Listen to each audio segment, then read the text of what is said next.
Beneath the earth, hidden under the floorboards of an ordinary Virginia farmhouse, the cries of 47 children once rattled the stone walls of a chamber no one was meant to find. They were not siblings. They were not orphans bound by chance. They were stolen, collected, chained, and silenced by the hand of a woman who demanded they call her mother. This is not folklore. This is not a ghost story whispered to frighten children before bed. What I am about to tell you is darker than myth, heavier than legend, and far more unbearable than fiction, because it is real, because it was buried, because for nearly 2 centuries no one was meant to know. In the spring of 1834, a discovery shattered the fragile veil of community life in Henry County, Virginia, a discovery so vile that the official reports were sealed, archived, and forgotten. Only a handful of men ever stepped into that basement, and most of them would not live long enough to speak of it. You and I stand at the threshold of that silence tonight. Ask yourself this before you descend with me. Do you truly wish to see what they saw? Do you truly wish to hear what those children whispered over and over when their chains clattered in the dark? Mother Sullivan, that name, spoken in a dozen tongues by children who had never met each other before, carried the weight of something far older than a mere woman, a name that meant nurture, but delivered torment, a name that promised family, but delivered only captivity. The official history of Millbrook, Virginia, speaks of tobacco farms, church picnics, and a community of God-fearing settlers. But beneath that surface lay something grotesque. The Sullivans were not farmers of the earth. They were harvesters of flesh. They fed not on soil, but on secrecy, silence, and suffering. And you, yes, you who are still listening, have chosen to hear what others turn away from. Do not forget this moment, because once you know the truth of the Sullivan basement, you will never unknow it. You cannot return to innocence. This is where our descent begins, not on the surface. The Sullivan farm was unremarkable. A 2-story wooden house, painted white, resting quietly on 200 acres of tobacco and corn. Chickens wandered the yard. Smoke rose from the chimney in winter. To a traveler passing along the dusty Richmond Road, the home was the picture of quiet, rural decency. But the people of Millbrook, Virginia, should have known better. They saw too much. They heard too much. And yet, for 20 years, they chose not to look too closely. Ezra Sullivan, the patriarch, had inherited tobacco wealth, and with it, the freedom to dig deeper into the earth than any neighbor would dare, while others built simple root cellars to preserve their harvest. Ezra poured money and sweat into an excavation that stretched beneath the farmhouse like a labyrinth. Craftsmen came and went, paid in cash to work only one section at a time, never allowed to see the whole design. Their tools struck stone, their hands carved out chambers, and then they left, unaware that they were shaping a prison. And above the subterranean kingdom moved his wife, Constance Sullivan. To her neighbor she was handsome, composed, and devout, a woman of charity. She spoke in soft tones, dressed with restraint, and carried herself with the aura of quiet piety. When questioned about the children sometimes glimpsed around the wagon or the porch, she would smile with weary compassion and explain that they were orphans from her extended family in Pennsylvania, temporary wards, fragile, grieving, in need of care before new homes could be found. The people believed her. Why wouldn't they? In a world where sickness snatched children like candle flames in the wind, the sight of orphans was common. And who would suspect cruelty beneath a mask of charity? It is easier to believe in goodness than to acknowledge evil when it looks us in the eye. But the truth was already there, bleeding into the cracks of the community. The Sullivans purchased far more flour, cornmeal, pork, and molasses than 2 adults could consume. They bought medicines in bulk, opium tinctures, fever powders, tonics for coughs and bleeding. They worked by lantern light deep into the night, hammering and digging when honest farmers slept. Neighbors shook their heads, whispered, then excused it. And all the while, under their feet, 47 children waited in chains. Constance Sullivan understood something most people never admit to themselves, that people see only what they wish to see. She knew that the human mind will grasp for explanations, any explanation, so long as it spares them from staring into horror. Her life in Millbrook became a performance. She played the role of the charitable matron with flawless precision. At church, She bowed her head in reverence, her voice low and tender when reciting scripture. When neighbors fell ill, she appeared at their door with jars of broth or baskets of bread. She spoke often of the children in her care, always with a sigh of exhaustion, always with a language of sacrifice, and the community rewarded her with trust. When curious eyes glimpsed a pale face in the window of her wagon, she explained gently that the child had recently lost both parents and feared the outside world.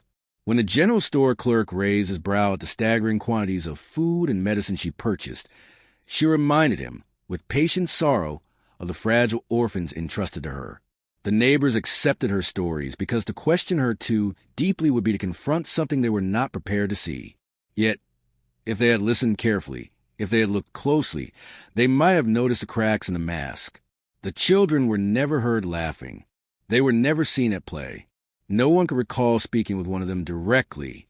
When the local doctor, Marcus Whitfield, pressed to examine the children himself, Constance refused, insisting they were too frightened of strangers. He relented, consoled by her soft reassurances. Even the Reverend, a man trained to detect sin and corruption, praised her work as Christ-like. He would sit at her table, sip her tea, and commend her generosity. When he offered to help place the children in good Christian homes, Constance would simply shake her head and speak of distant relatives who were already arranging to take them. The Reverend never pressed the matter. This was the genius of her deception. She cloaked her cruelty in the language of virtue, and the village accepted it. They needed her story to be true, because if it wasn't, if her kindness was only a mask, then everything they believed about their own community would collapse. And so the silence deepened. Suspicion, when it comes, does not announce itself with thunder. It begins as a whisper, a discomfort that lingers at the edge of thought. In Millbrook, that whisper began with the hours of the Sullivan farm. Most farmers rose with the sun. Their days were marked by the rhythm of soil, livestock, and light. But the Sullivans were different. Neighbors would glance across the fields late into the night and see lanterns glowing in the windows, long after decent families had gone to bed. Sometimes, faint hammering echoed to the darkness, a rhythm like nails biting into wood, or stone cracking under iron. When asked about it, Ezra Sullivan would shrug and say he was making improvements for the children. Always the children. And then there were the cries. Not often and never for long, but enough. Enough for travelers passing on the Richmond Road to pause their horses, straining their ears against the wind. Enough for a neighbor walking the boundary of his property to swear he heard the faint wailing of a child, muffled, distant, then suddenly cut short. When confronted, Constance was ready with her story. The children, she explained, were troubled. Many had endured traumas too heavy to speak of. They cried in their sleep, thrashed in nightmares, and had fits that sometimes required restraint. She would lower her eyes, let her voice soften to a trembling whisper, and the listener would feel ashamed for doubting her. But the unease remained. At the general store, whispers began to turn into rumors. Why did no one ever meet these orphans? Why did their supposed relatives never arrive to take them away? Why were the Sullivans buying so much food, so much medicine, for children no one had ever truly seen? And then came the winter of 1834, a winter so cruel that the rivers froze solid and the forest lay under a crust of ice, a winter that forced strangers from the road to seek shelter wherever they could, a winter that would bring Jacob Stern, a traveling merchant, to the Sullivan farmhouse on a night when the snow fell like ash from a burning sky. What Stern heard in that house would be the beginning of the end. The snowstorm struck with a violence that silenced the countryside. Winds howled through the trees like wolves, and the road vanished under white drifts. Jacob Stern, a merchant bound from Richmond to Charlottesville, had no choice but to seek shelter at the nearest dwelling he could see through the storm. That dwelling was the Sullivan farmhouse. When Ezra Sullivan opened the door, Stern would later recall, the man looked as though he had been caught committing some secret act. His eyes darted over Stern's shoulder, scanning the road, before settling back with the reluctant hospitality expected of the Virginia gentry. A traveler, freezing in the storm, could not be turned away without suspicion, and so Stern was admitted. Inside, the house was warm but heavy, as though the walls themselves held their breath. Constance prepared a simple meal of cornbread and pork, served without the cheer most hosts displayed. Conversation was strained. Ezra spoke little, and when he did, it was in short, clipped phrases. Constance smiled too often, as if rehearsed, her words soft but hollow. But what unsettled Stern most was not their demeanor. It was the sound. As he lay on a makeshift bed in the parlor that night, he heard it, faint, muffled, rising and falling beneath the floorboards. At first, he thought it was the wind pressing through cracks in the foundation. But soon, unmistakably, it became something else. The stifled crying of children. The sound came in waves, low sobs, broken by long silences, then a sudden burst of whimpering that seemed to echo through stone. Stern sat upright, listening in the dark, his skin crawling with the certainty that he was not imagining it. When he mentioned it at breakfast, Ezra dismissed it. Old houses grown in winter, he explained. The wind whistles through the stones. Stern nodded, but he noticed the way Constance's hand trembled as she set down a plate. He noticed the fleeting look Ezra gave her, sharp and warning. Stern left the next morning when the storm eased, but he carried that sound with him, the memory of children weeping somewhere they should not be. He told no one at first, unwilling to accuse without proof. But in Millbrook, whispers were already stirring. And soon, another stranger would come to the Sullivan farm, one who would not leave alive. The winter did not relent.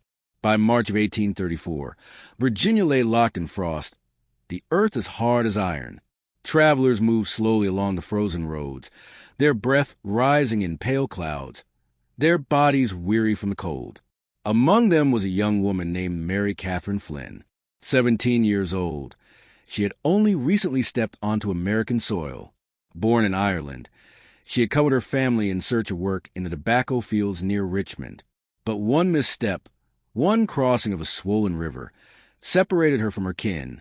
Exhausted, chilled to the bone, she wandered into the countryside alone as the sun sank beneath the tree-line. By nightfall, she saw the lantern light of a farmhouse, the Sullivan farm. Constance received her at the door with the same gentle composure that had deceived an entire community. A warm meal was set before her, and a bed was offered. Relief flooded the young girl's heart. She was safe, she believed. Safe in the dark woods, the cold night, the gnawing fear of being lost. But safety in that house was an illusion. Mary Catherine Flynn was never seen again. Her family, frantic when she did not return, reported her missing to the sheriff in Richmond. They described her last known direction. A search party was raised. Men scoured the roads, the riverbanks, the forests. For days they called her name into the icy air, their voices echoing across empty fields. Nothing was found. The wilderness was vast. Wolves still roamed its edges. Exposure, drowning, or simple misfortune could claim a life easily. And so, after a week, the search was abandoned. The official word was that Mary Catherine had succumbed to the elements, another tragedy in a land that swallowed the weak and the lost. But the truth lay beneath the farmhouse floor, where children already whispered the name Mother Sullivan in the dark. Her fate was sealed the moment she crossed the Sullivan threshold. The neighbors heard the story, shook their heads in pity, and carried on. But one man in Millbrook would soon hear something that could not be dismissed as misfortune, a sound that stripped away the illusions of charity and forced open the door to horror. His name was William Hutchinson, and what he heard would haunt him to his grave. On the 2nd day of April, 1834, the silence of the woods was broken. William Hutchinson, a farmer whose land bordered the Sullivan property, had set out with his rifle to hunt rabbits. The snow was melting at last, dripping from the branches, leaving the ground slick and cold. He moved carefully through the thickets, ears tuned to the smallest sound. And then he heard it, not the rustle of a rabbit, not the cry of a hawk, but a scream, high, thin, and desperate, a child's scream. Hutchinson froze. His pulse hammered in his ears as another scream followed, and then another, until the woods themselves seemed to tremble with the sound. It was not the play of children, not the laughter and shrieks of games. It was terror, pure, unfiltered terror. The sound came from the direction of the Sullivan farm. Creeping closer, Hutchinson concealed himself behind a stand of oak, about 50 yards from farmhouse. The windows glowed faintly with lamplight. The screams rose and muffled as though smothered by stone. They seemed to seep from beneath the earth itself. Then Hutchinson saw a movement, a figure emerging from a low cellar door set into the side of the house. It was Ezra Sullivan. He looked around quickly, as if to make sure no one was watching, then disappeared back underground. Hutchinson remained hidden for nearly an hour, his breath clouding the air, his hands numb against the wood of his rifle. The cries continued in bursts, always rising from beneath the farmhouse, always cut short as though forced back into silence. When at last he returned home, he carried the sound with him, etched into his memory like fire on flesh. That night he could not sleep. By dawn he had resolved to speak. Neighbors listened with unease as Hutchinson recounted what he had seen and heard. Some dismissed it. Children can be unruly, orphans can be troubled. Others shifted uncomfortably, recalling the strange purchases, the unseen wards, the lanterns burning long past midnight. For years, they had chosen not to look too closely. Now, they were being forced to, and Hutchinson's words reached the ears of the law. Sheriff Benjamin Crawford, a man of 15 years' service, a man who had seen violence, crime, and sorrow. But nothing could have prepared him for the door he was about to open. April 8, 1834. The morning air was damp, carrying the scent of thawing earth. Sheriff Benjamin Crawford rode toward the Sullivan farm, his deputy Marcus Webb at his side. Their mission, on paper, was routine: follow up on a complaint, calm the gossip of neighbors, and put the matter to rest. Crawford had heard tales before. Children crying in the night, odd sounds in old houses, rumors twisted by fear. Most led to nothing more than domestic disputes or misunderstandings. He did not expect more here. Not really. And yet, as the farmhouse came into view, a heaviness settled on him. He could not name it, but he felt it in his bones. Constance Sullivan greeted them at the door.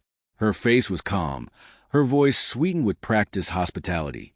She invited them inside, offered them coffee, and expressed her sorrow over the ugly rumors spreading through Millbrook. She spoke gently of the orphans in her care, of the hardships they had endured, of her tireless work to nurse them back to health. She even produced letters, supposedly from distant relatives, arranging for the children's eventual placement. To the casual eye, it was flawless. But Crawford noticed her hands tremble ever so slightly as she poured the coffee. He noticed Ezra's silence, the way the man sat rigid, eyes downcast, as though every word from his wife was a fragile performance he dared not interrupt. Deputy Webb asked to step outside, under the pretense of using the privy. He circled the house, his boots sinking slightly in the damp soil. And that was when he saw it, a cellar door, heavy, reinforced with thick chains, and not one, but 3 padlocks. The wood was scarred, deep gouges and scratches, like fingernails dragged in desperation. Webb's breath caught.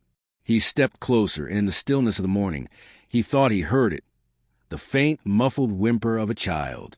When he returned to Crawford, his face was pale, his words urgent.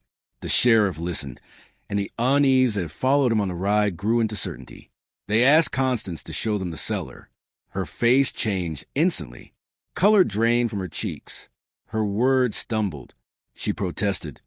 The cellar was dangerous, filled with old equipment, unfit for visitors.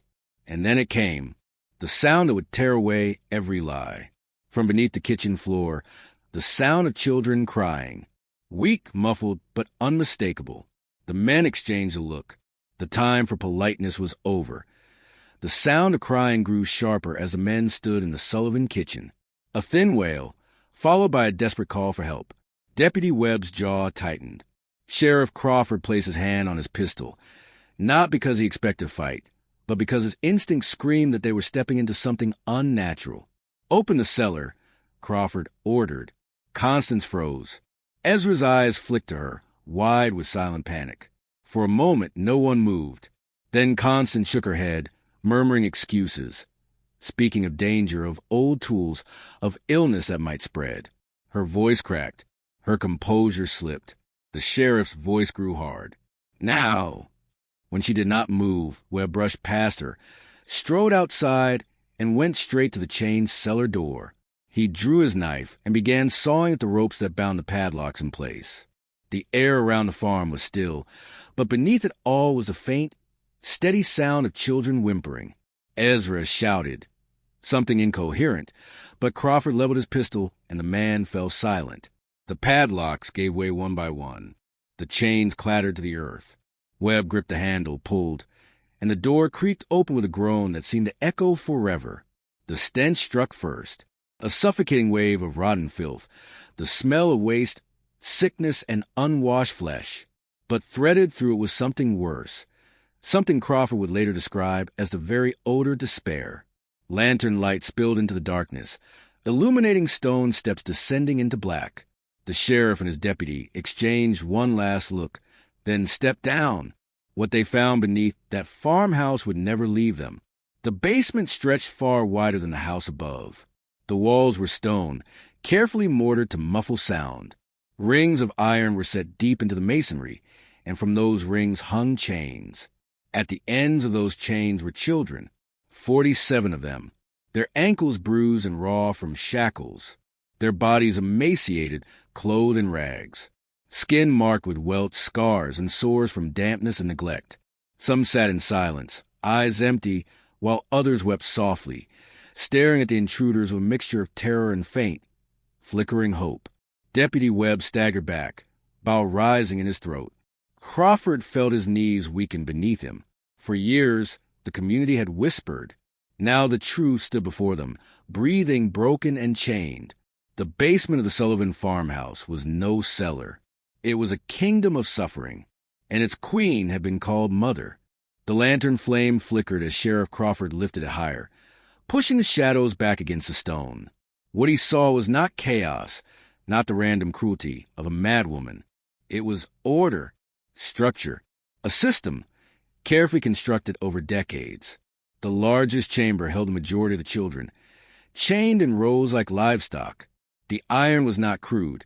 It had been forged and fitted with precision. Each chain was long enough to allow minimal movement, but short enough to prevent the possibility of escape. Their small wrists and ankles bore the evidence of years of binding, raw skin, infected sores, deep grooves carved into flesh. But it was the silence that struck the lawmen hardest. After the first cries, the children spoke no words. They watched with hollow eyes, as though too broken to believe in rescue. Not one rushed forward. Not one pleaded. Webb, himself a father of 4, pressed a hand to his mouth, stumbled back up the steps, and vomited into the grass above. He returned, pale and trembling, forcing himself to face what lay before them. The sheriff moved cautiously, guiding the lantern into adjoining passages. The basement spread outward in crooked veins, rooms carved deep into the earth. What each chamber contained revealed the full, calculated cruelty of the Sullivans.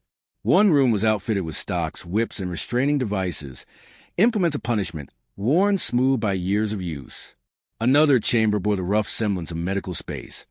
A crude table, stained with fluids, surrounded by jars of poultices, bandages, and tinctures.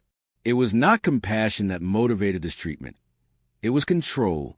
The children had to be kept alive, if only to suffer longer. And then there were the records. A table covered in bound ledgers, written in a neat and deliberate hand. Names, ages, dates of arrival, notes about health, behavior, obedience. The entries stretched back over 20 years. 97 children. 47 remained chained to the walls. The others, 50 in number, were unaccounted for. Crawford felt the weight of that number pressing on his chest. He turned the lantern toward a narrow crawl space that disappeared into the stone. Webb followed, though every step seemed heavier than the last. They crawled through the narrow passage, the air growing colder, the smell sharper. And then the lantern's light fell upon shapes that should not have been there. Small shapes, fragile bones. The missing children had been found. The crawl space widened suddenly, opening into a low, stone-vaulted chamber. Sheriff Crawford lifted the lantern, and both men stopped where they stood. The light revealed rows of shallow pits, dug directly into the packed earth. In each lay the remains of a child. Some were reduced to bone, pale and brittle.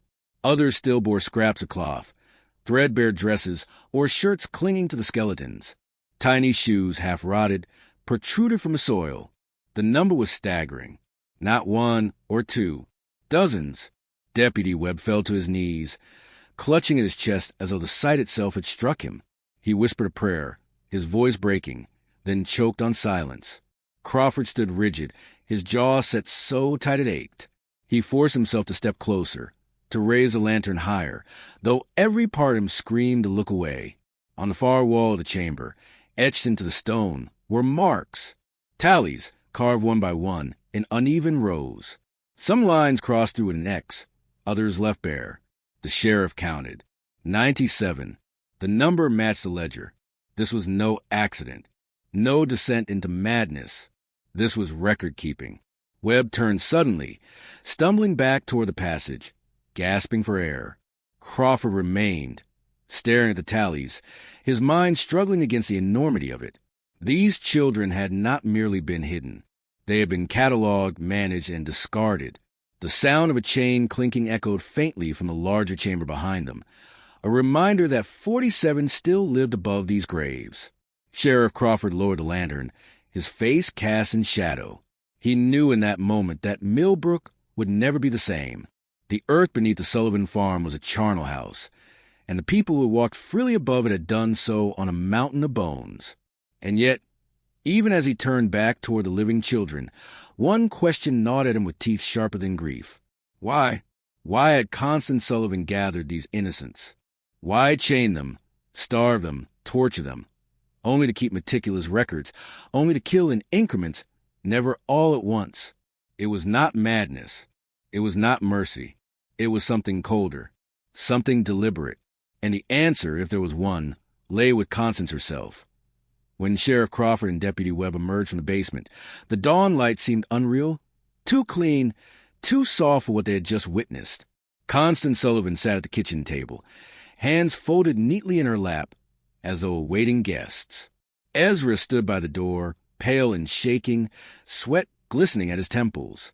Crawford's voice was hard, stripped of its usual measure.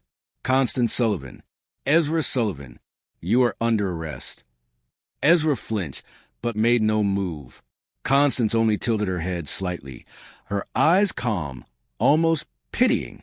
For what crime, Sheriff? She asked softly, as if addressing a child who did not understand. Crawford's fist clenched. For murder, for cruelty beyond words. For every bone in that earth and every chain in that cellar. The words did not stir her. If anything, her expression softened, as though she were listening to a sermon she had heard long ago. You think you've uncovered truth, she murmured. You've uncovered only half. The sheriff bound her wrists. Webb shackled Ezra, whose trembling hands nearly fumbled the iron clasps. When the men were led outside, neighbors had begun to gather, drawn by rumor and the sight of deputies riding hard through town. The Sullivans were placed in custody at the Millbrook jailhouse, a small stone building with 2 cells. Ezra collapsed onto his cot, silent, eyes fixed on the floor. Constance remained upright, back straight, her hands folded as though still presiding over her children. The first interrogation began that night. Crawford and Webb sat across from her. The lamplight burned low, casting her face in half-shadow. Why? Crawford asked simply. His voice carried none of the heat of anger now, only a deep, raw weariness. Why take them? Why keep them? Constance smiled faintly. Because they were given to me. The words chilled the room. Webb shifted uncomfortably, leaning forward. By who? The orphanages? The parishes? Her eyes gleamed. By God. Silence pressed down heavy after the words. Crawford stared at her, searching her face for mockery, for madness, for anything that might explain. But she looked utterly sincere. She went on. The world casts its unwanted into cold. The streets swallow them. The rivers drown them. The wolves take them. I took them into my arms. I gave them purpose. Discipline. Salvation.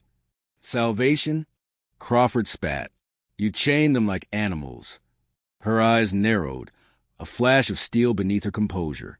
Better chained in my cellar than lost to damnation. Webb slammed his fist against the table. You killed them.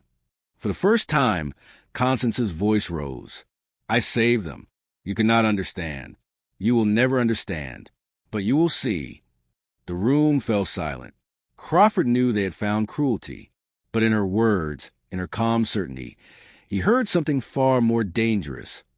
Conviction. Ezra Sullivan had been near mute since his arrest, speaking only when spoken to, answering with nods or shakes of the head. He sat in his cell hunched forward, his hands dangling between his knees, eyes fixed on the stone floor as though it alone held him upright. On the second night, Sheriff Crawford entered alone. He did not bring Webb. He did not raise his voice. He simply sat on the bench across from the bars and waited. Minutes stretched. The silence thickened. And then Ezra's lips moved. She made me do it. The words were hoarse, ragged, as though torn from a throat long and used. Crawford leaned forward. What did she make you do, Ezra? His eyes lifted, bloodshot and rimmed with red. Fetch them. Always fetch them. She said God commanded it, that they'd be safe with us, that we were chosen. His voice cracked. I didn't want to, but she'd stare at me, say the prayers, whisper them all night long until they were in my skull. I'd see them even when I closed my eyes. The children walking in rows. If I didn't bring them, she said, worse would come. Worse for me, worse for the town. Crawford felt his skin crawl. Where'd you find them? Ezra's hands trembled. Everywhere. Streets. Crossroads. The orphanage in Brackenford. She even had me take from families who wouldn't be missed. Said they were already abandoned in spirit, if not in flesh. He pressed his palms to his face. The ones who died, she said it was because they weren't strong enough, that the weak had to be culled, that God wanted only the faithful to remain. A sob shook his shoulders. He whispered through his fingers, I buried them, every last one. She never touched the earth. That was my work, my penance. Crawford let the silence return, let weigh heavy in the cell. Then he asked quietly, Ezra, do you believe her? Do you still believe what she said? Ezra lowered his hands slowly. His face was hollow, streaked with tears and grime. He whispered, barely audible, I don't know. And then, trembling, he added, but sometimes, Sheriff, sometimes at night, I still hear them praying. All of them, in her voice. Crawford felt a chill move through him, colder than the stone beneath his boots. Ezra had confessed his part, but it was no clearer whether he was victim, accomplice, or both. And Constance, in the next cell, had begun to sing that Constance's voice carried to the stone walls of the Millbrook jailhouse like water seeping through cracks. At first, it was only a hum, low and tuneless. By midnight, it had become a hymn. The melody was not one the sheriff recognized. It had no place in the hymnals of Millbrook's church. Yet it sounded ancient, woven with a strange cadence that unsettled the ear. The words, when they came, were soft but clear. Invocations of purity, sacrifice, and chosen children. Ezra pressed his hands to his ears in the adjoining cell, rocking back and forth, whispering, Make her stop, make her stop. But outside, the sound spread. The jailhouse stood near the square, and by the second night, townsfolk began to gather there, first out of curiosity, then something else. They stood in the dark, lanterns glowing faintly, listening as though spellbound. Mothers clutched their children tighter, yet did not pull them away. Farmers lingered long after chores were done. Even the pastor of the church, Reverend Alcott, was seen among them, his face pale in the glow. Deputy Webb tried to disperse the crowds. Go home, he ordered. This is no place for you. But the people returned the next night, and the next. By the fifth night, some of them began humming along. Sheriff Crawford felt unease growing in his chest. It was not only the horror of what lay beneath the Sullivan farm that plagued him now. It was this. Constance, locked in a cell, bound hand and foot, still seemed to command. During her next questioning, Crawford demanded she stop the singing. She only smiled. You cannot silence Scripture, Sheriff, not when it is written in the marrow. When he pressed further, demanded to know what she sought, what purpose she believed her cruelty served. Her reply chilled him more than the cellar, more than Ezra's confession. "I was preparing them," she said simply, "as I prepare you." And then, as though in mockery, she began to hum again. The sound slipped beneath the door, out into the street, where Millbrook gathered to listen. The town had begun to change by the end of the second week. Millbrook was no longer the same town Sheriff Crawford had sworn to protect. At the tavern, men argued until fists were thrown. In the churchyard, mothers whispered together in tight circles, clutching their children as though shielding them from something unseen. The hymns Constance sang from her cell had become echoes in the streets, half-remembered tunes hummed while working, muttered at the edges of prayer. Deputy Webb noticed it first. He returned to the jailhouse one morning, pale, saying he'd overheard 3 families speaking of Constance with reverence. "They called her mother," he said, "like the children in the cellar, like she was holy." The sheriff dismissed it at first as fear curdling into rumor. But as the days passed, more and more townsfolk began visiting the square each night, standing silent beneath her window. Some of them were people Crawford had known all his life: the blacksmith's wife, the baker, Reverend Alcott himself. They came with candles, listening to the faint threads of song drifting through the stone. Others reacted differently. Farmers from the outskirts spat when her name was spoken. Parents forbade their children from going near the square. At the general store, voices rose, curses flew, and more than once a fight broke out between those who believed Constance should hang and those who whispered that she had been chosen for a higher purpose. The fracture ran deep, splitting families, setting neighbor against neighbor. Inside the jail, Constance remained serene. She sang when she pleased, prayed when she pleased, and smiled when Crawford demanded she explain herself. Ezra, meanwhile, had grown thinner, his skin sallow. He shrank from her presence, begging the sheriff not to leave him in the cell beside hers. "Please," Ezra whispered one night, clutching the bars. "She don't need chains. She don't need locks. She's in them already. She's in all of them." Crawford tried to dismiss it as madness, but when he left the jailhouse that night, he found nearly 100 people gathered in the square, candles burning, voices rising softly in unison. They were singing her hymn, and for the first time in his long career, Sheriff Crawford felt afraid not of the prisoner, but the town itself. The first stone struck just after midnight. It shattered against the barred window of the jailhouse, scattering glass across the floor of Constance's cell. Sheriff Crawford, jolted awake at his desk, grabbed his revolver and rushed to the door. Outside, the square flickered with torchlight. Dozens of townsfolk stood gathered, their faces grim, their voices low. Deputy Webb stumbled in from the street, blood running from a cut on his temple. "They're trying to break her out," he gasped. Crawford shoved the door shut and dropped the iron bar into place. The crowd outside was no longer silent worshippers. They were an angry congregation, surging with a purpose that chilled him. From her cell, Constance began to hum. The sound rose above the clamor, threading through the shouting like a needle through cloth. At once, the chaos shifted. The townsfolk began to chant, not with rage, but with eerie unity, "Mother, mother, mother." The sheriff barked orders through the barred window. "Go home. This is unlawful assembly. Disperse now or you'll be fired upon." But the words had no effect. The first blow struck the door. The crowd had brought tools, axes, crowbars, even a battering ram fashioned from a fence post. Each strike echoed through the stone, rattling the hinges. Inside, Ezra cowered in his cot, sobbing. "I told you, Sheriff. She don't need keys. She don't need bars." She called them, and they came. Crawford pressed his revolver tight against his thigh, his knuckles white. He knew the deputies would arrive soon, but would they come fast enough? And worse, would they even stand on his side when they saw who the mob fought for? The battering ram struck again, harder. Stone dust rained from the frame. Constance rose slowly from her cot, the lamplight catching her pale face. She looked at Crawford through the bars with something close to tenderness. "You can't keep me, Sheriff," she said softly. "Not when they've already chosen." The door shuddered with splintering. Webb drew his rifle, his hand shaking. Crawford leveled his revolver, sweat running down his temples. Outside, the chant grew deafening. Mother, mother, mother. And then, with a final thunderous crack, the door gave way. The jailhouse door crashed inward. Shards were exploding across the stone floor.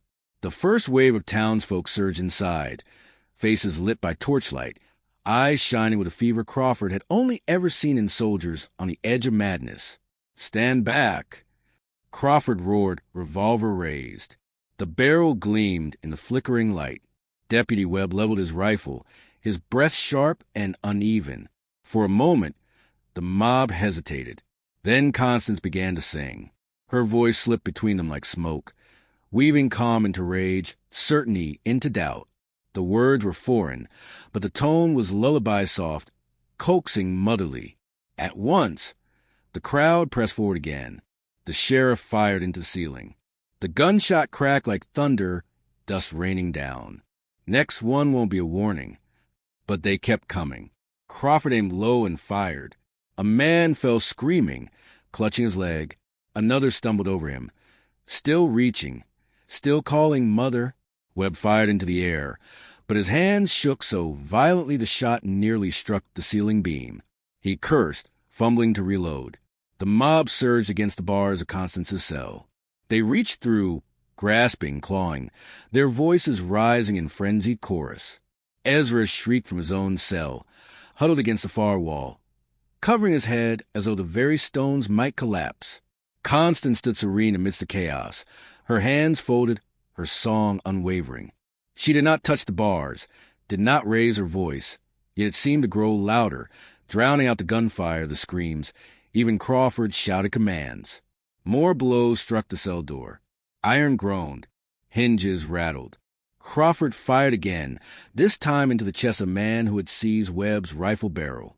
The man fell, his blood pooling across the stone floor, but the others did not falter. If anything, they howled louder, their chant merging with Constance's song until the walls themselves seemed to hum. The sheriff's revolver clicked empty. He reached for more cartridges, but his fingers trembled.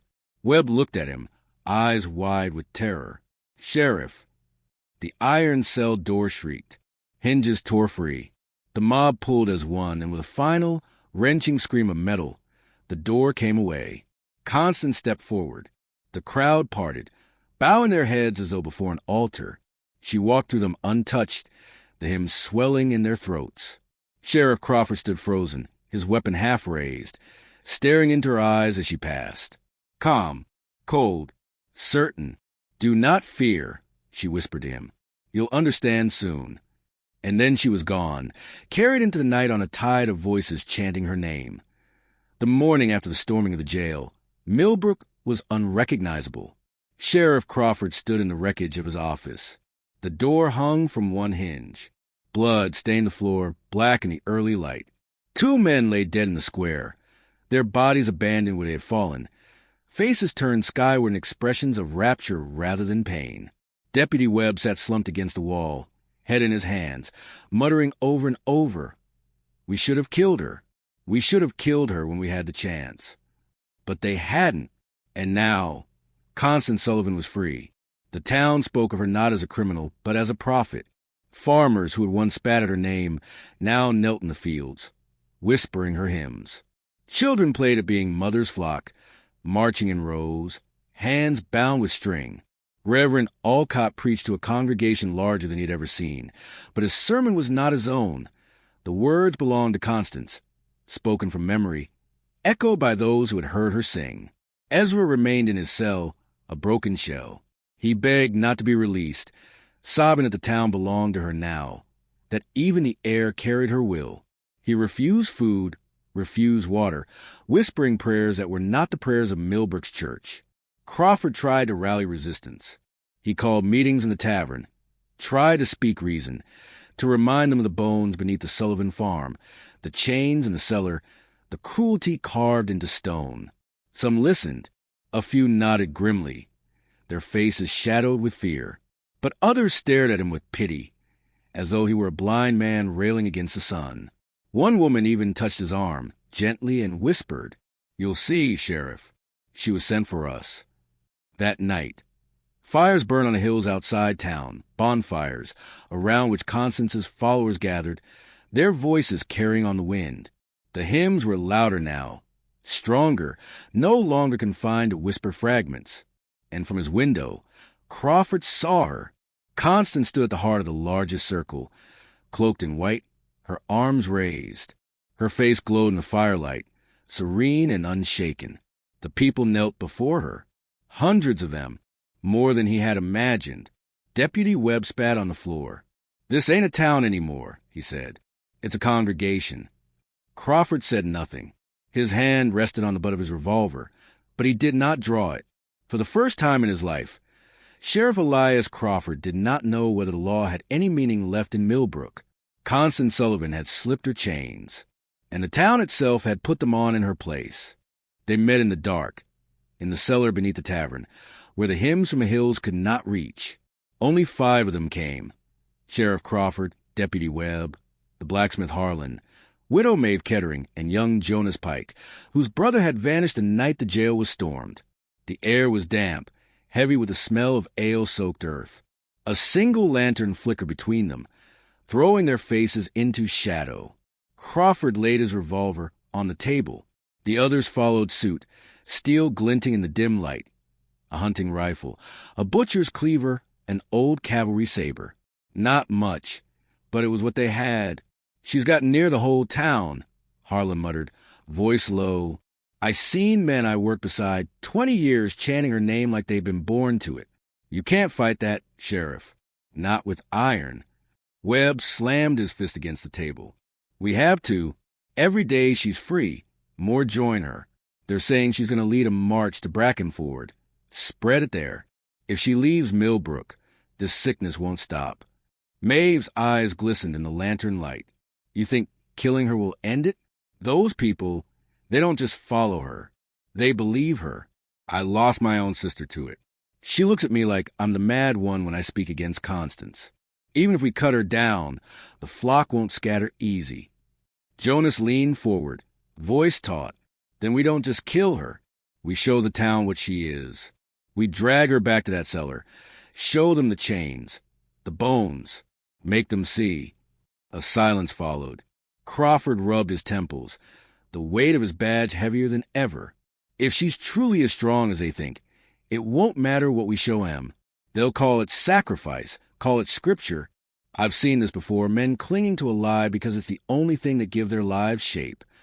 The lantern hissed softly. Outside, faint through the cellar walls, the night wind carried the sound of singing.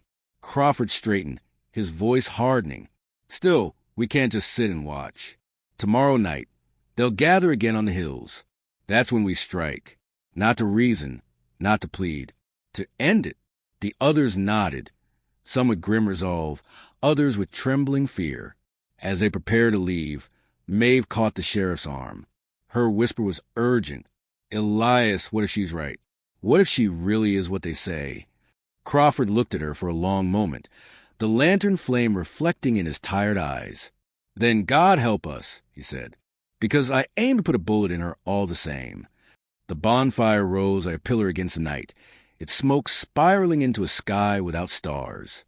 Around it, hundreds of townsfolk knelt in a wide circle, their faces lit in shades of gold and shadow. The hymn was everywhere, layered voices rising, falling, weaving into a single endless thread. At the center stood Constance. Her white dress glowed in the firelight, her arms spread wide. She did not need to shout. Her voice carried, as steady and clear as if the flames themselves sang through her. Sheriff Crawford and his band crouched at the tree line, weapons clutched tight. Jonas gripped the old cavalry saber with white knuckles. Maeve's cleaver shook in her hands. Harlan checked the rifle, whispering a curse under his breath. "Remember," Crawford whispered, his breath visible in the chill air. "We strike fast, we strike true. She goes down first, before they know what's happened." But Webb's hand trembled on the trigger of his rifle. His eyes were wide, fixed on the fire. "Look at him," he muttered. "It ain't natural. It ain't human." Crawford seized his shoulder hard. "Don't lose your nerve, Webb." They broke cover. The hymn faltered as the 5 figures charged down the slope. Some of the kneeling worshippers turned, eyes widening in shock. Harlan fired. The rifle's crack ripping through the night. The shot struck the earth at Constance's feet, throwing dirt and sparks. The circle erupted into chaos. Some screamed. Some lunged to protect her. Others only bowed deeper, as if the violence were part of the ritual. Crawford raised his revolver, heart hammering. He had her in his sights. Her pale face framed by fire, her calm gaze meeting his without fear. He pulled the trigger. The bullet tore through the smoke and stopped. It struck something unseen, an invisible wall, the air itself shimmering like heat on stone. The shot flattened, fell useless at her feet. Constance did not flinch. She did not stumble. She only smiled. "My children," she said, her voice carrying over the chaos. "See how they come to strike your mother. See how the old world clings to its dying law." The mob roared as one. There him twisting into a howl. They surged toward Crawford and his band, hands reaching, torches raised. Webb fired wildly, dropping 2 men, but they kept coming. Jonas swung the saber, screaming, only to be dragged down beneath a wave of bodies. Maeve slashed with her cleaver, blood spraying across her face until she disappeared in the throng. Harlan tried to reload, but a torch struck him square in the chest. He went up in flames, his screams lost beneath the chant. Crawford fought through the swarm, revolver empty, fists swinging, desperate to reach her. Constance stood untouched in the center, him never faltering, her eyes fixed on him. When the mob pulled him to ground, he swore he heard her voice inside his head, soft as a mother's lullaby. "You'll understand, Elias. All of you will." And then the fire closed in. Crawford woke to silence. The ground beneath him was cold earth, damp with dew. He lay staring up at the sky, pale gray with the first light of dawn. For a moment, he thought he was dead. But then he felt the weight of his body, the ache in his ribs, the copper taste of blood in his mouth. He sat up slowly. The hilltop was empty. No bonfire. No mob. No Constance. Only ashes scattered across the grass, black and brittle, like the remnants of a dream burned away. He staggered to his feet, his revolver still clutched in his hand. It was empty. He tried to recall the fight, the torches, the screams, his people falling one by one. He remembered being dragged down, hands clawed at his face, his chest. And then nothing, only her voice, soft and endless. The others were gone. No trace of Webb or Harlan or Maeve or Jonas. Their weapons lay scattered, but of their bodies there was no sign. Crawford stumbled down the hill into Millbrook. The streets were quiet, almost peaceful. Curtains drawn, smoke curling from chimneys, as though nothing had happened, as though the night had swallowed itself. But the silence was not emptiness. It was waiting.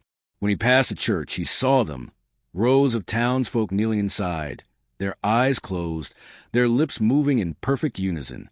Not Alcott's sermon, not any scripture he had known. The hymn, always the hymn. Children chalk symbols on the cobblestones, curling shapes that made Crawford's eyes ache to follow. They looked up at him and smiled. "Mother says you'll understand soon," one of them whispered. Crawford staggered to the jailhouse, seeking refuge, but found the door wide open, the cells empty. Even Ezra was gone. On the sheriff's desk lay a single scrap of parchment. Written in careful, delicate hand were words he could not mistake. The law of men is ended. The law of the mother begins. Crawford sank into his chair, revolver dangling useless from his hand. For the first time in his life, he felt not anger, not fear, but a hollow resignation. He whispered into the empty room, his voice breaking. "God help me. Maybe she's right." Outside, the hymn swelled again, rolling through the streets like a tide. And Sheriff Elias Crawford, last offender of Millbrook, closed his eyes and listened. By the week's end, Millbrook was no longer a town. It was a procession. Constance Sullivan led them at dawn, walking barefoot along the main road, her white dress trailing through the dust. Behind her came the flock, 100 strong, carrying torches though the sun was high, their voices rising in the endless hymn. They left homes unlocked, shops abandoned, fields untended. Chickens roamed the yards. Dogs barked at empty porches. The town itself was husk and echo. Sheriff Crawford rode at the edge of the column, his badge pinned but tarnished, his revolver heavy at his hip. No one had ordered him there.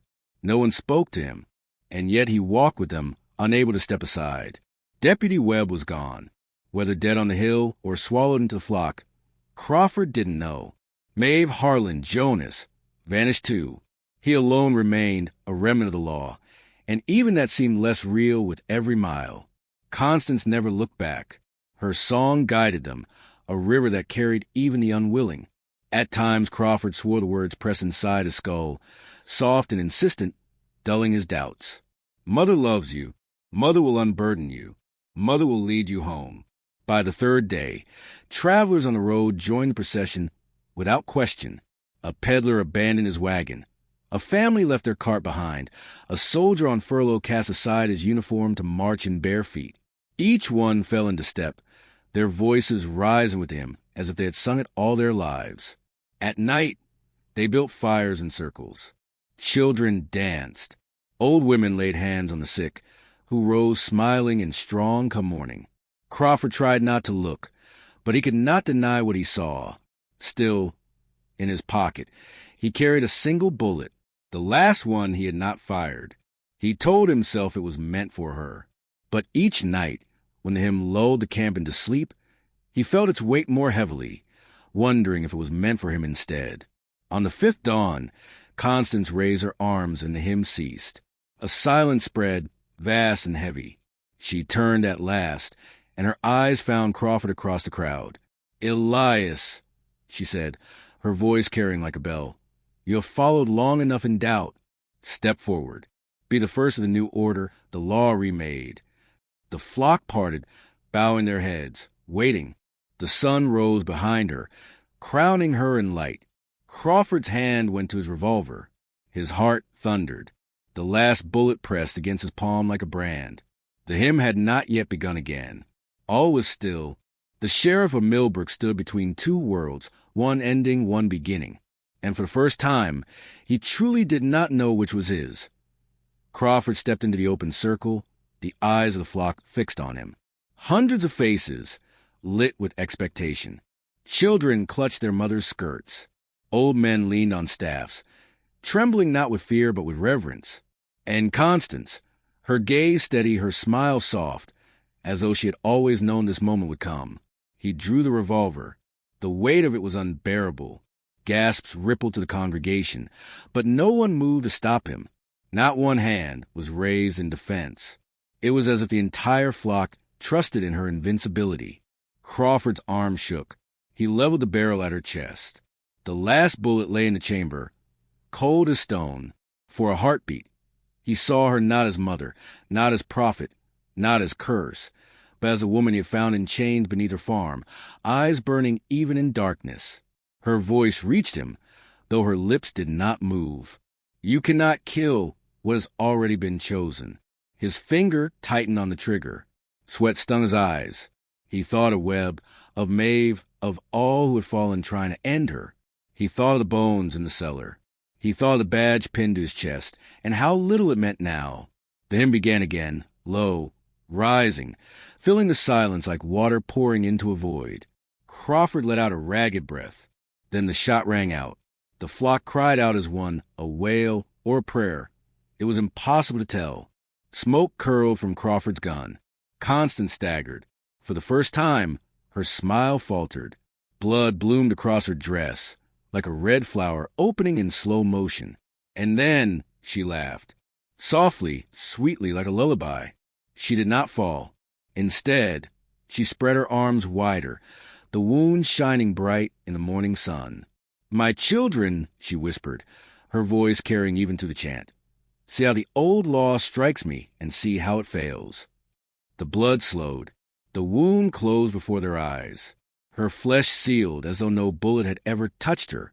The dress remained stained, crimson and holy. The hymn swelled into ecstasy. Men and women dropped to their knees, tears streaming down their faces.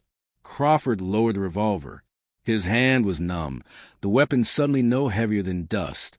Constance's eyes held his, endless and merciful. You have seen Elias, now you will serve. And as the flock surged around him, arms raised, voices breaking into rapture, Crawford's knees gave way. The badge slipped from his chest, falling to the dirt at her feet. The last lawman of Millbrook bowed his head before the mother. Word traveled faster than him itself.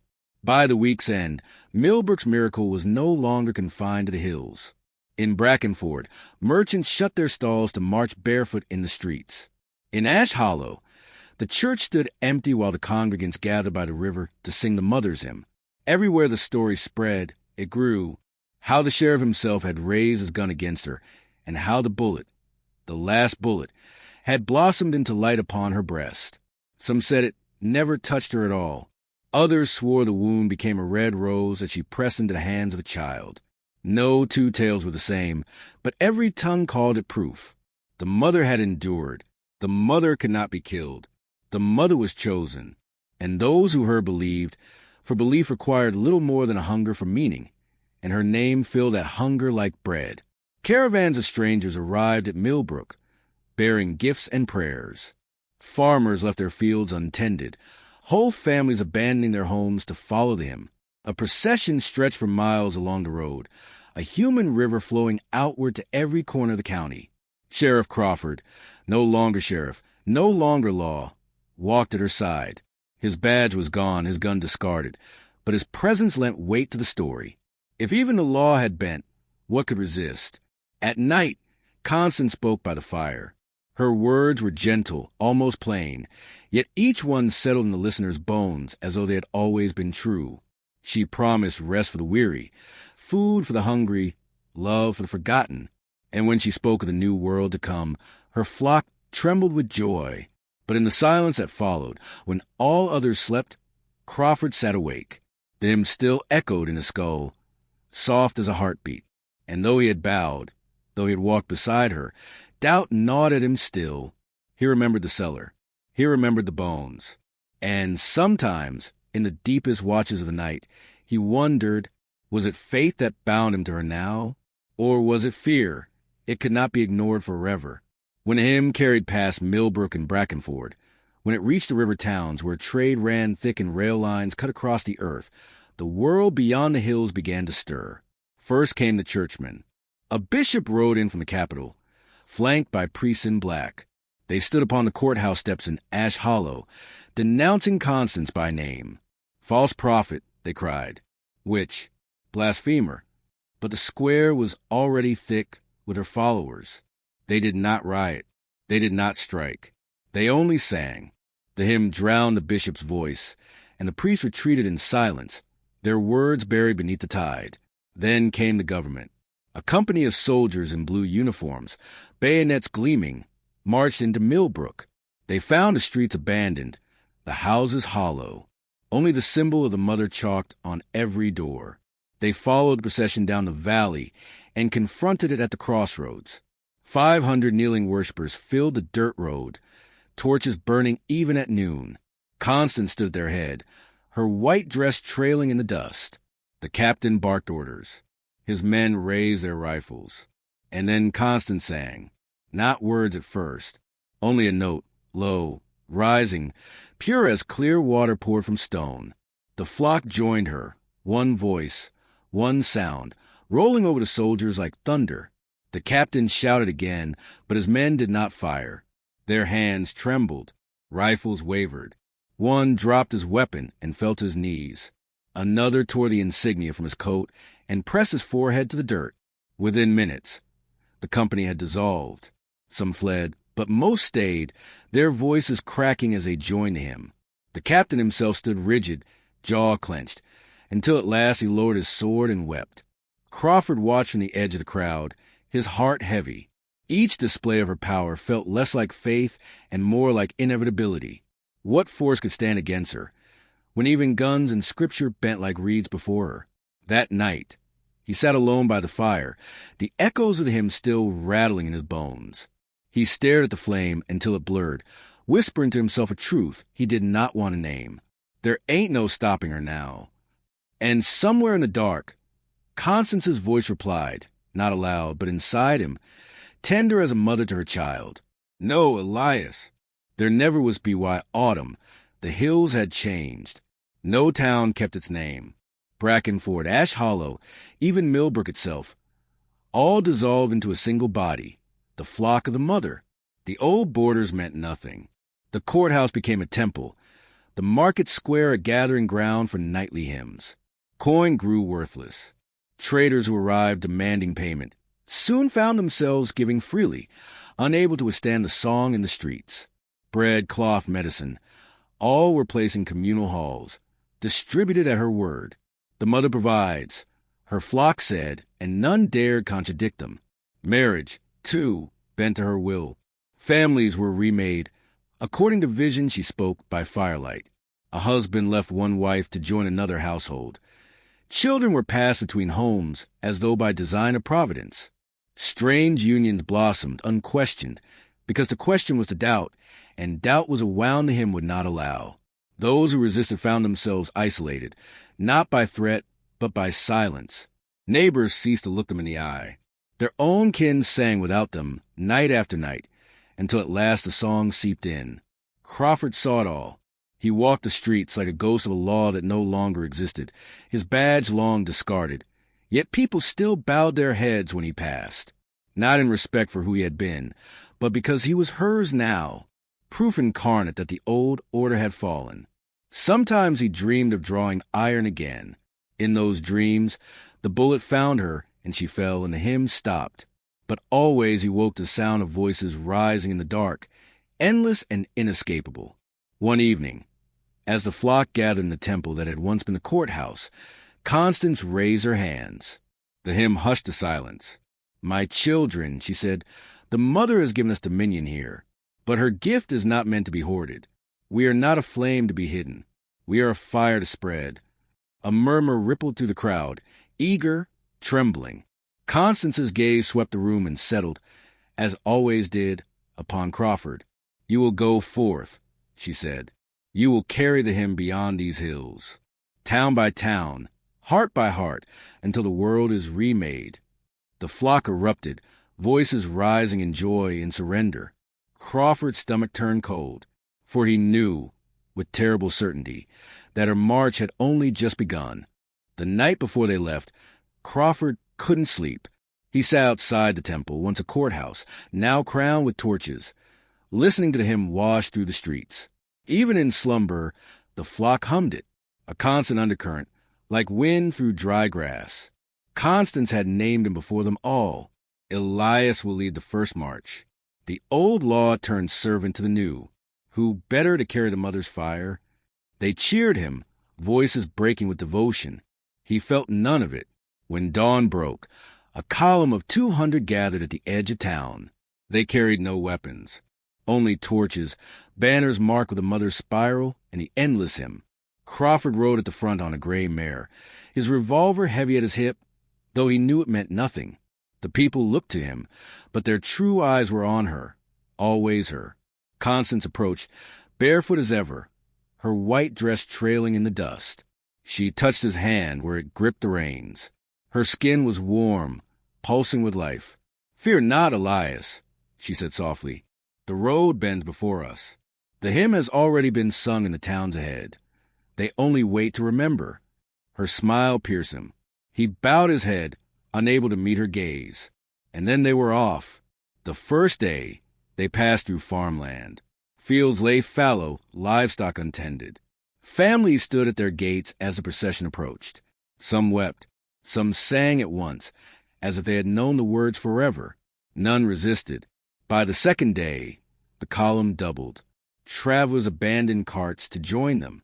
A preacher burned his own Bible and pressed the ashes to his brow. At night, around the fire, Crawford sat apart. He watched the new converts laugh and dance, their joy spilling like wine. But he remembered the cellar. The bones. Always the bones.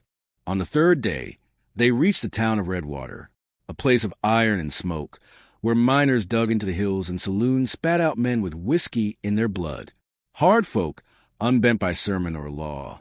As the hymn rose through the streets, Redwater did not kneel. Doors slammed shut. Rifles gleamed in windows. A bell rang from the steeple, harsh and defiant. For the first time, the mother's song met silence. The flock hesitated, their voices faltering. Crawford felt every eye turn to him, to lead, to act, to prove the hymn's inevitability. He touched the revolver at his hip.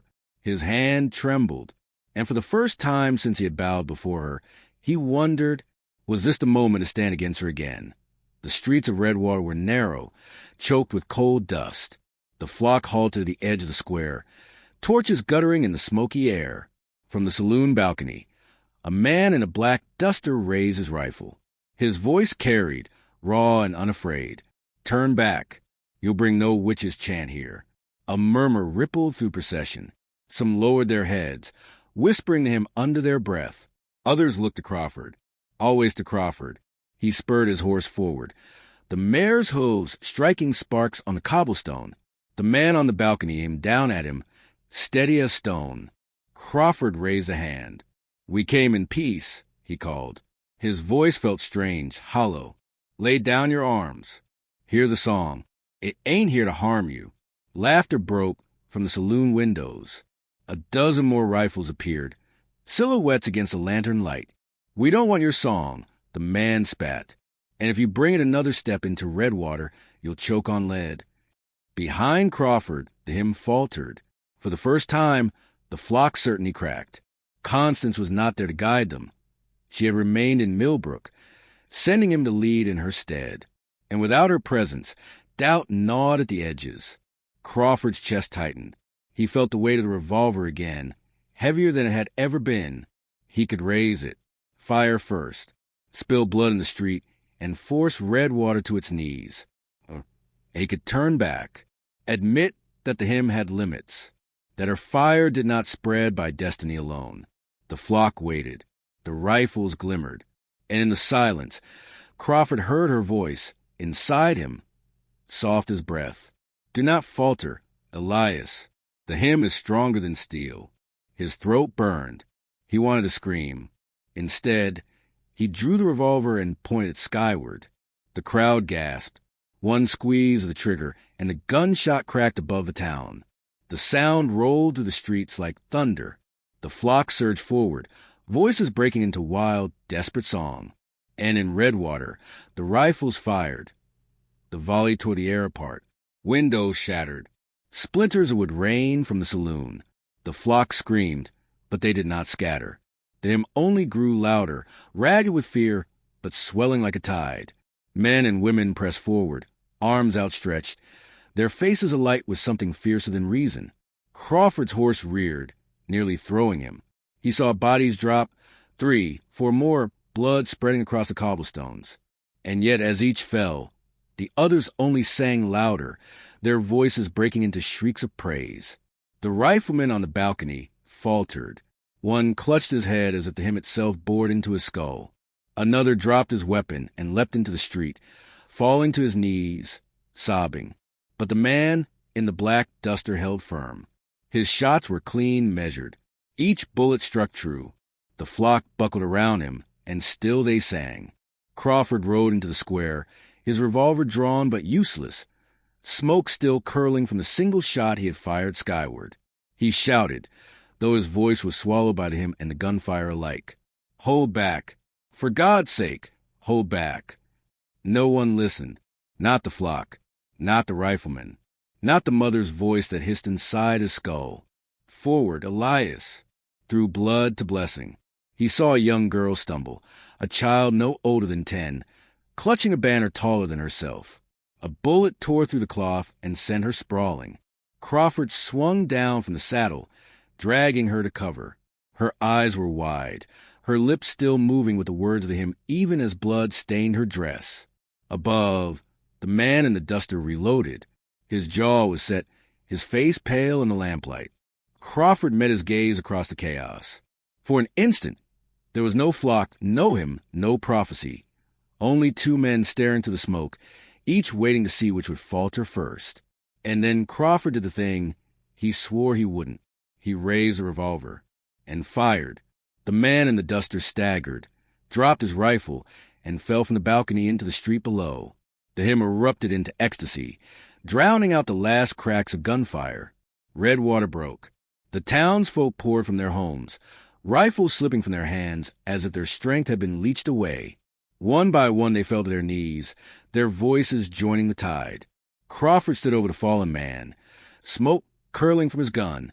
The hymn roared around him, 1,000 voices exalting the miracle of the lawman who struck down Redwater's defiance.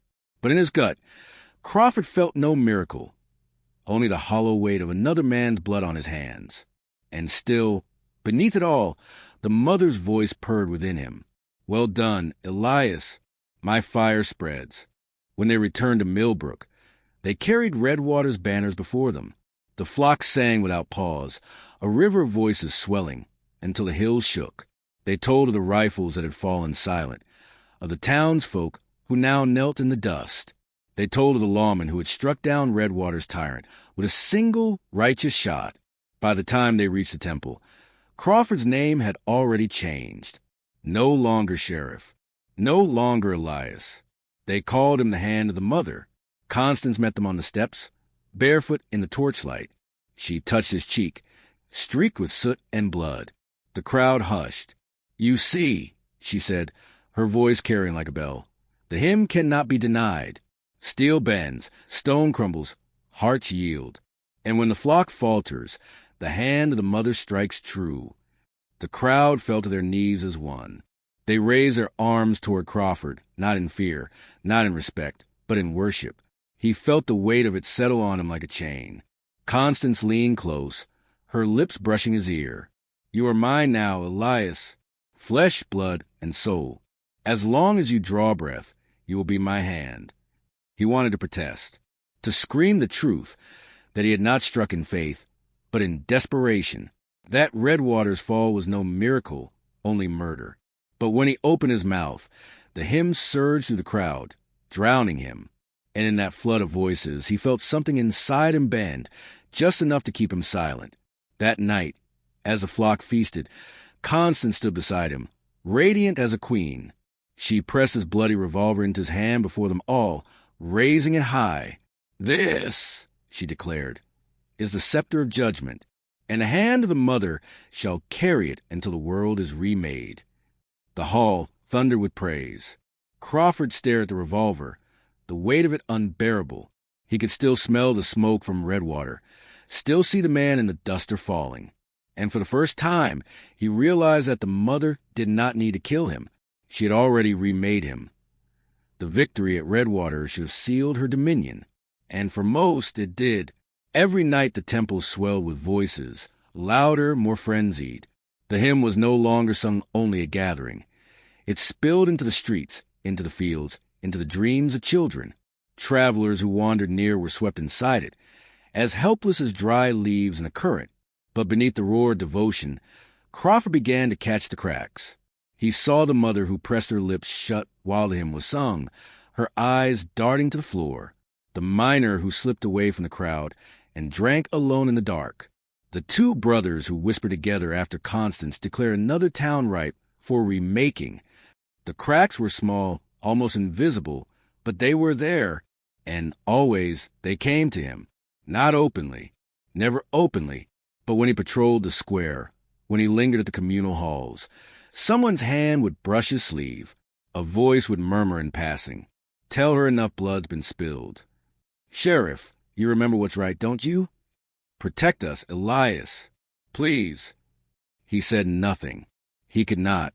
He was a hand now, lifted up before them all, his revolver a holy scepter. To speak against her would be to betray himself as well. Yet the words clung to him like burrs. Constance noticed, of course. She noticed everything. One night, as the flock slept, she entered his chamber. The lamplight gilded her white dress, her hair unbound. She moved like a vision, her smile soft but sharp enough to cut. "They come to you, don't they?" she whispered. "The fearful ones, the faithless." Crawford stiffened, but said nothing. She touched his chest, just above the heart. "Do not mistake their cowardice for truth. Doubt is a sickness, Elias, and the hand of the mother is the curer." Her words sank into him, heavy as stone, and in the silence that followed, He wondered if she meant for him to strike down Redwater's doubters next, his own flock, his own kin. The order came at dusk. Constance stood before the temple, pale in the firelight, her voice as calm as scripture. There are those among us who whisper against the mother, who carry doubt like rot in their hearts. Tonight, we cleanse ourselves. The flock stirred. Some faces shone with zeal, eager for the chance to prove their loyalty. Others paled, eyes flicking to the shadows, as though the guilty might already be marked. Crawford felt his stomach knot. He had heard the whispers, yes, but whispers were not rebellion. They were fear, grief, the human cause of the fire she claimed to spread. Constance raised her hand. The hand will strike first. Let him show us the path. The crowd parted. A man was pushed forward. Thin, bearded, his shirt smeared with coal dust. Crawford recognized him. Jonah Harrow, a miner from Redwater who had bent the knee after the gunfire ceased. A quiet man. He had spoken to Crawford once, voice low, eyes desperate. You know this ain't holy. You know it. Now Jonah knelt in the dust, trembling. Constance's eyes glittered. Elias, she said, cleanse him. The hymn rose behind her, low and hungry. The flock's eyes fixed on Crawford, waiting for the strike. His hand went to the revolver, but it shook. He saw Redwater's smoke, the girl with the banner, the man in the duster falling from the balcony. His breath came ragged. Jonah looked up at him, not pleading, not defiant, just tired. Don't, he whispered. Crawford's finger hovered on the trigger, and then Constance's voice slid through the air, smooth as oil. Obey me, Elias, or stand with the faithless. The crowd roared to him louder, their voices pressing against him like walls. He could not breathe. At last, Crawford raised a revolver. The hammer clicked back. The flock leaned forward, hungry. The square was so quiet Crawford could hear Jonah's breath. The hymn had fallen to a hush, every voice waiting, trembling with expectation. Crawford's arm shook, revolver leveled at the miner's head. One squeeze, and the hymn would roar again. One squeeze, and Constance would smile. One squeeze, and there'd be no turning back. Jonah closed his eyes. His lips moved, not with the hymn, but with a prayer older than it. Crawford recognized the cadence, a psalm he himself had muttered in his younger years, before law, before guns, before the mother. And something in Crawford cracked. The revolver sagged in his hand. I can't, he said, voice breaking. A ripple moved through the flock. Gasps, murmurs, disbelief. Some faces twisted in outrage, others in terror. Constance's eyes narrowed, though her smile never faltered. You cannot, she said sweetly. Or you will not? I won't, Crawford whispered. The words tasted like ash and freedom both. For a long moment, silence stretched. Then Constance raised her hand, delicate as a queen at court. Then the hand the mother has chosen. Her voice rang clear, sharp as a blade. He stands with the faithless. The hymn broke into a shriek of fury. Hands seized Crawford from every side, wrenching the revolver from him, dragging him down into the dust. Jonah was pulled away, too, swallowed by the mob. Crawford fought, but it was useless. They bore him to the temple steps, threw him down before Constance. She bent low, her hair falling like a curtain around her face, and whispered so only he could hear. You think you defy me, Elias? No, even your refusal serves me. Tonight, they will see what becomes of doubt, and your fall will bind them tighter than your obedience ever could. Her smile was radiant, terrible, and as the flock screamed for judgment, Crawford understood. He was no longer the hand. He was the sacrifice. They dragged Crawford into the square at dawn. The flock filled every corner, their faces pale in the early light, their voices already humming to him. The temple steps had become a tribunal. Constance seated high, white-robed, crowned with a circlet of iron thorns. Crawford's hands were bound, his revolver displayed on a velvet cloth before her throne. Constance rose, her voice carrying like judgment itself.